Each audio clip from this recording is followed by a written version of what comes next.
Ngayon ay magluluto naman ako ng chicken dish. Itong chicken, lalagyan ko siya ng sauteed vegetables. Ito yung kanyang mga ingredients.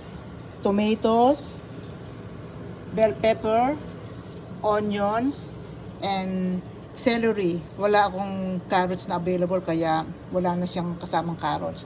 Tapos itong gagamitin ko as always, olive oil, and lalagyan ko siya ng ground black pepper.